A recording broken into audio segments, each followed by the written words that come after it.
Continuamos en estos minutos finales de conversación con Miguel Ángel Santos. Él es investigador principal del Centro para el Desarrollo Internacional de la Universidad de Harvard. Además es PhD en Economía de la Universidad de Barcelona y profesor adjunto de ELIESA aquí en Venezuela. Antes de la pausa le había planteado una pregunta: ¿cuáles son esos elementos diferenciadores, además de los que usted había mencionado, como son la persecución a la empresa privada, la reducción del aparato productivo privado, que hace que esto que se conoce como economía socialista del siglo XXI tenga elementos diferenciadores con relación a economías socialistas latinoamericanas como las que usted mencionó? Tal es el caso de Ecuador, Bolivia, Chile e incluso de economías socialistas de Europa.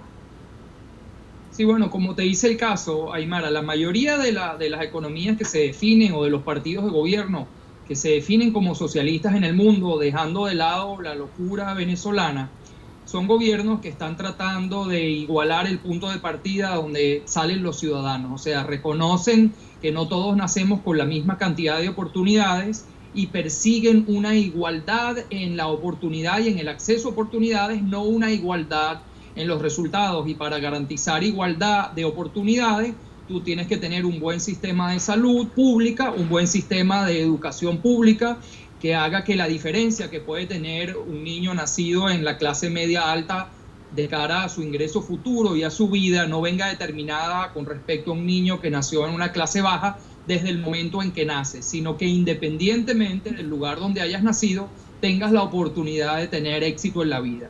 Y para hacer esto así es necesario tener un sistema impositivo progresivo, es necesario cobrar más impuestos a las personas que se encuentran mejor, y esa es una suerte de impuesto a la solidaridad y a la coexistencia social y a la preocupación por todos y no solo por mí, que financia el proceso de abrir la igualdad de oportunidades a quienes nacieron en situaciones desaventajadas. Entonces, esto es un poco lo que hizo el presidente Obama en Estados Unidos durante estos 8 años, y por lo que la derecha norteamericana lo acusó de socialista.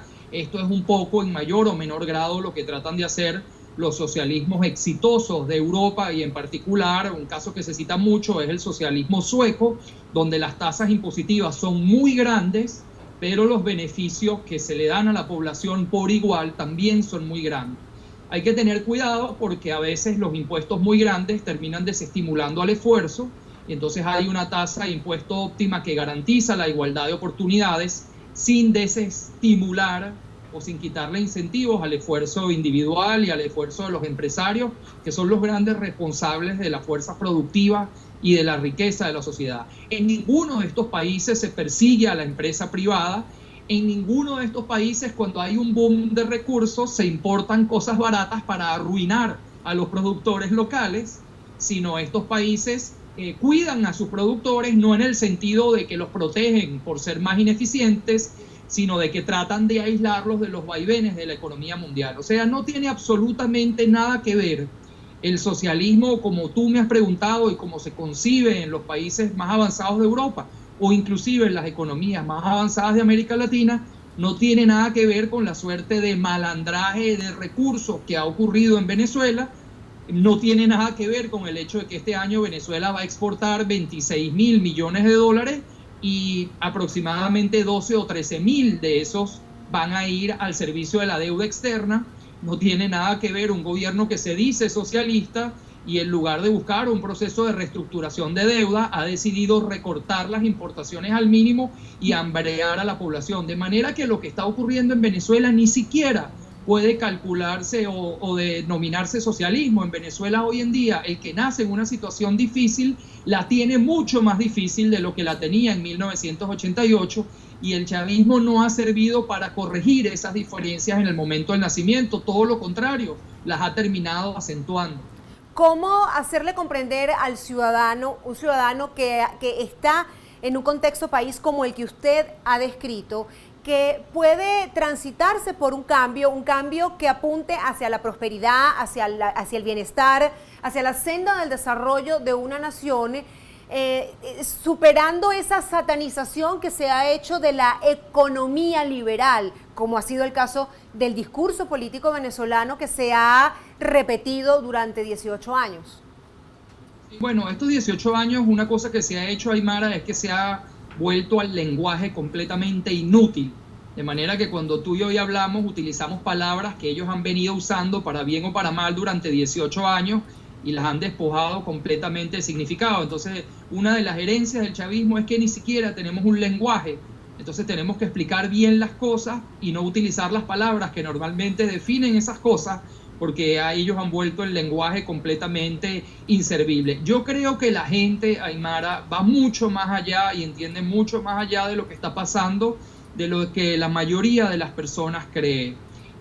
Yo tuve la oportunidad de dar una pequeña charla sobre lo que creo que nos pasó y lo que creo que deberíamos hacer en Petare. Me invitó Andrés Cholet, el presidente del Consejo Municipal de Petare, hace aproximadamente un año, y los vecinos que se acercaron, aproximadamente 60 o 70, tenían la situación muchísimo más clara de lo que cualquiera de nosotros, y me incluyo, hubiera pensado. Tenían claro que el control de precios solo sirvió para ahogar a los productores y para hacer escasear los productos, y que para que los pocos productos que estén disponibles están disponibles gracias a los que los distribuye alguien del gobierno a precios que son 10 y 20 veces más que los precios controlados. Tienen clarísimo que eso fue una ruina, tienen clarísimo que el proceso de expropiación de las empresas que producían ha traído al país a la ruina.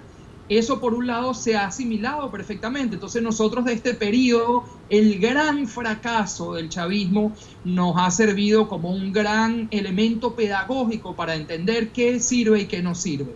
La población sí se encuentra en un estado de emergencia que amerita que cualquiera que quiera entrarle a un proceso de transición tiene que pensar en un programa inmediato de asistencia y de emergencia y de ayuda a la gente que ha quedado totalmente desamparada. Como te decía al cierre de la pregunta anterior, las personas que ellos decían proteger son las personas que han quedado en una situación más vulnerable, y esas personas no pueden esperar a que las cosas de las que hemos estado hablando y que normalmente van a llevar al país a funcionar mejor den resultados. La política... ¿Sí? Sí, la política va por un carril de la autopista y la economía va por otro carril. Se supone que ambos hacia el mismo destino. ¿Cómo diluir el costo político que tendrá en un proceso de transición la aplicación de medidas impositivas, como usted lo refirió anteriormente, que son necesarias para poder reflotar la economía y favorecer a esos que antes no tuvieron oportunidades y que ahora las tienen menos? No, sí, me puedo haber explicado mal. Fíjate, Aymara, yo creo que no hay costo político. El costo político hubiera sido si hubiésemos llegado al gobierno en el año 2012, porque era un país viviendo una tremenda ilusión de armonía que estaba a punto de caer en la ruina más absoluta. En la situación en la que estamos, Venezuela ya ha sufrido todos los costos políticos posibles de un proceso de ajuste. El salario ha sido traído al suelo y pulverizado. Un salario mínimo no alcanza para comprar ni el 10% del valor de la canasta básica alimentaria. En Colombia compra 50 o 60%. O sea, todo lo que tú puedas pensar que eran los costos políticos de decir no podemos seguir viviendo como hemos vivido hasta ahora. Todo eso se ha encargado de demostrárselo a Venezuela los últimos 4 años. Entonces, Venezuela ha caído en la más absoluta ruina, y por un tiempo, si hay un gobierno con una visión clara de lo que tiene que hacer, que obtenga un amplio mandato de la población, el carril que tú has dicho como el carril político y el carril económico van a ir exactamente en la misma dirección.